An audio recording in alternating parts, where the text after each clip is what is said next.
Le trauma est la cause la plus évitée, ignorée, niée, la moins comprise et la moins traitée de la souffrance humaine. Lorsque j'utilise le mot trauma, je parle des effets affaiblissants dont beaucoup de personnes souffrent après avoir vécu des expériences qu'ils ont perçues comme étant quelque chose qui les écrase ou comme une menace pour leur vie.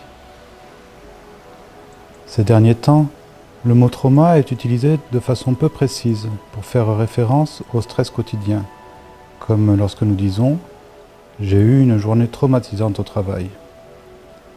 Cet usage du mot traumatisme est trompeur, car s'il est bien vrai que tous les événements traumatisants sont stressants, tous les événements stressants de la journée ne sont pas traumatiques. Peter Levine. Bonjour à tous et à toutes qui nous écoutez. J'ai été invitée par des amis que je connais depuis longtemps, Magosata et Constanti, à vous parler d'un thème qui je considère très important. Le thème du trauma et surtout de la résilience, c'est-à-dire la capacité à dépasser ce trauma, à retrouver les forces de vie, à retrouver l'envie de vivre, la confiance en soi, en confiance dans la vie et dans l'univers.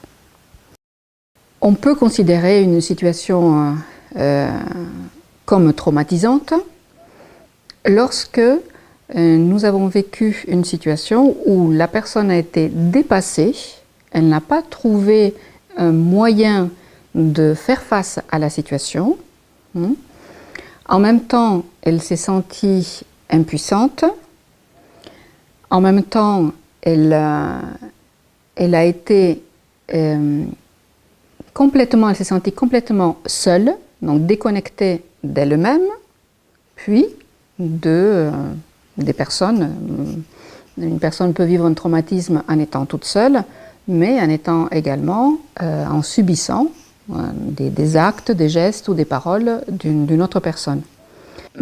Par la suite, et ça c'est très important, une fois que la situation traumatisante a cessé et que la personne a traversé une situation où sa vie était potentiellement en danger, c'est-à-dire que pour une personne traumatisée, peu importe que sa vie ait été réellement en danger, ou qu'elle ait pensé, ou qu'elle ait senti, ou qu'elle ait imaginé que sa vie était en danger. Lorsque la situation potentiellement traumatisante a été achevée, nous trouverons donc face à une personne qui a besoin de notre aide, un enfant, une personne qui vient de vivre une situation difficile ou qui a réactivé une mémoire émotionnelle, un trauma. La première chose que je vous propose, que je vous conseille de faire, c'est de soit vous mettez votre main au niveau du front de la personne, soit deux doigts ici, on appelle ça les proéminences frontales,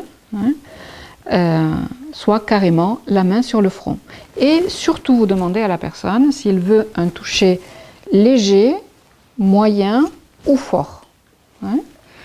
Si vous sentez que la personne ne veut pas être touchée,